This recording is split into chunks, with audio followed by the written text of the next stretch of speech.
Hello everyone, welcome to my channel. My name is Ari, and today we're going to have some more stories about our toxic life.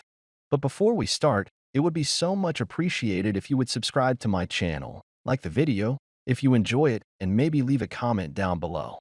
These simple clicks would mean a lot to the future of this channel and really reward the effort that I put in every day. And now without further ado, let's go. Today's first story. In this story, Obi recounts his journey from heartbreak to newfound happiness amidst the pandemic. At 32, his wife left him for a millionaire, leaving him with their daughter.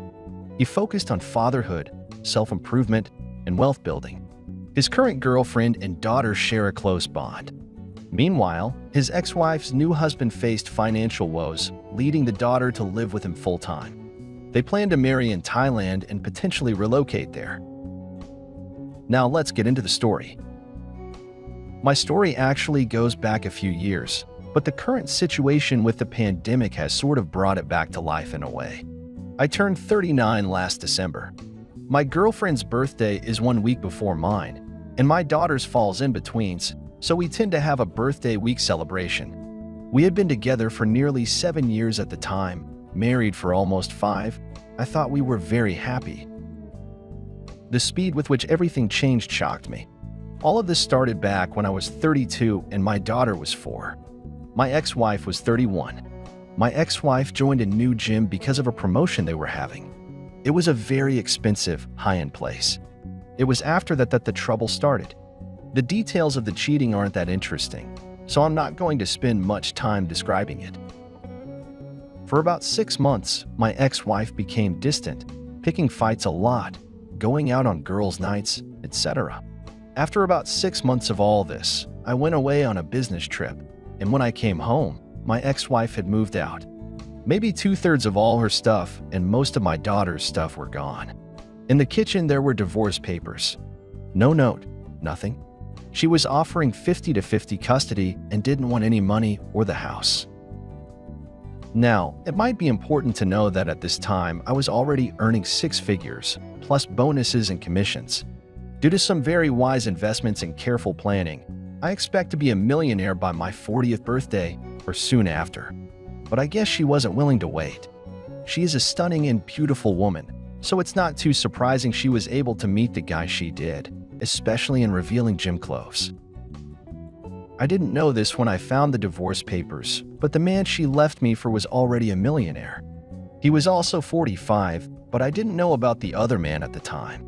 All I knew was my wife had left with our child and left behind divorce papers. She wasn't answering my call or anything. Her parents and siblings didn't know where she was. Eventually, I talked to her, but she didn't tell me about the other guy. She just said that she wasn't happy and she wanted to move on. After a couple of weeks, what convinced me to sign the papers was when I received an invitation to her second wedding. I signed the papers and she remarried 3 months after leaving me. I'm giving kind of an abridged version because the details of all this aren't so unique. Once I was divorced, I got to see my daughter again, and basically, she spent half her time with me and half her time with her mother. I focused on being a better and more present father. I redoubled my efforts to work out and established a thorough exercise regimen. I took some courses about investing and trading and made a fortune.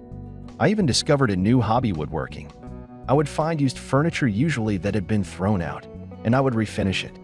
Eventually, I started dating again, but it was nothing too serious. I was more concerned with having another woman around my daughter. She never really warmed up to my ex-wife's second husband. My daughter often said that he tolerated her, but that was it.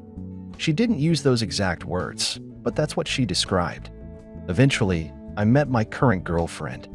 We've been together about 3 years now, living together for 2. My girlfriend is from Thailand and is 10 years younger than me. She studied therapy and worked in a spa. She and my daughter get along great, and my ex-wife is jealous.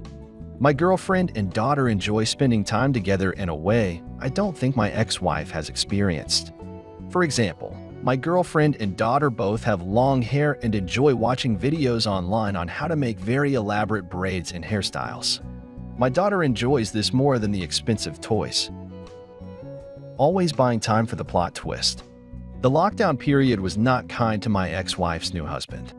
He worked as a business consultant and lost about 75% of his clients when the companies wanted to save money.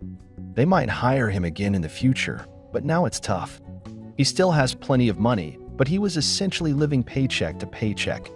Furthermore, it turns out he was also heavily in debt. I don't know all the details, but I've heard he has hundreds of thousands of dollars in credit card debt as well as outstanding loans. He had to sell his house, and they moved into a condominium. He had sold off a lot of his assets to cover most of the costs. He is still comfortable, but their lifestyle took a drastic downgrade. The upside for me, my girlfriend and my daughter, is that my daughter has been living with us full-time for nearly a year. I happily volunteered to take her while they were dealing with their financial situation. The three of us have already visited my girlfriend's family in Thailand, and after the pandemic situation is over, we are going to go back and have a wedding in Thailand. We are tentatively planning on relocating to Thailand. My daughter visited Thailand with us, and we haven't fully talked about it, but she is excited about living in Thailand with us. She has even started taking Thai language lessons online. I don't know how this will work exactly, and it's not like it will happen tomorrow. But I guess I'll just have to wait and see what happens. Anyway, that's my story. I hope it can help. As a source of encouragement and motivation for people going through something similar, remember that things can get better even after a bad situation. Today's second story. In this story, Obi discovers his wife's affair with a married customer through incriminating texts on her phone.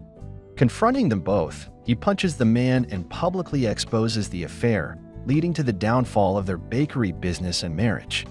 Despite attempts at reconciliation, the wife's apologies are not enough for the husband, who moves on to a new life, finding solace in his voice acting career and a new home. Now let's get into the stories. My wife and I owned a bakery for 5 years. It was okay for me, but it was mostly her deal. She found her passion in baking, and I was her willing assistant. My passion, however, was in voice acting and impersonations. I was just starting to make some money on the side by utilizing my skills, so I usually didn't want to be at the bakery. My wife was growing annoyed with me because I didn't share her passion. I didn't think it would drive a wedge between us, but it did. One day, I was helping my wife at the bakery when a returning customer stopped by. I knew him AP for years, but when he came in this time, he looked disappointed that I was the one approaching the counter. He appeared to consider leaving the bakery altogether, which I thought was weird. I took his order for his daughter's birthday cake, and he kept glancing into the back. He asked how my wife was doing. After he left, I told my wife he was in and placed an order. She looked at me with interest, then looked away blanched. Her hands were covered in dough. While she told me she enjoys being the one to interact with customers because she has pride in our business, I just said something like AITA because I wanted to go home and record voices. Another day, when her cell phone buzzed on the counter out front, her hands were messy again, so I went to glance at it to see if it was important or business related. She looked worried as I walked by. When I looked at it, I realized why. It was a text from the aforementioned married father that ordered his daughter's birthday cake. As my wife prepared the cake, he texted her asking if she was free to come over again that night at 7, since his wife and kids would be home.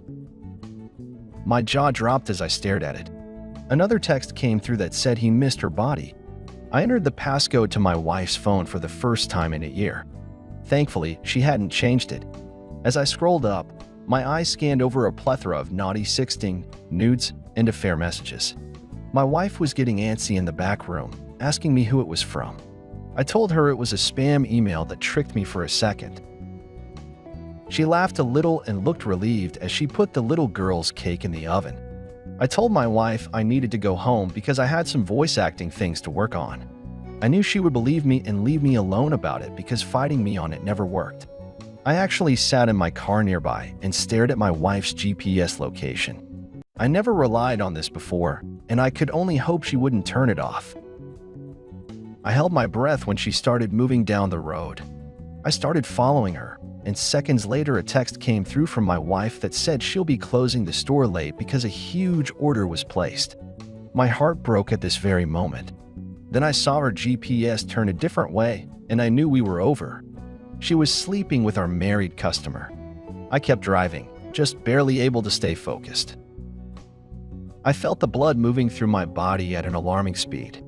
She hadn't turned off the locator, so she led me straight to AP's house just as she was getting out of the car and his front door was opening. I met them both at his front door, and I can't even recall what I was saying, only that I was just yelling and staring at them. AP didn't know what to do besides yell sorry and try to shut the door as fast as possible, but I stopped him by punching him in the face. He fell to the floor just inside his house, unconscious. My wife was speechless and red in the face. I asked her to explain herself, but she couldn't speak due to shock and embarrassment. She freaked out that I punched him, but then all she could say was sorry. The affair fog cleared and she realized we were standing in front of AP's house, all because she started an affair with him, a married man and father who shouldn't have been anything more than our customer. I started yelling again because I thought of our wedding day and the day we started our business. I dashed back to the car. Before the tears came from realizing the life we had was changed forever. And she probably did this more than once. I thought about all the messages they sent and how she lied to me. Sadness turned into anger. So I drove home, leaving her standing in AP's driveway.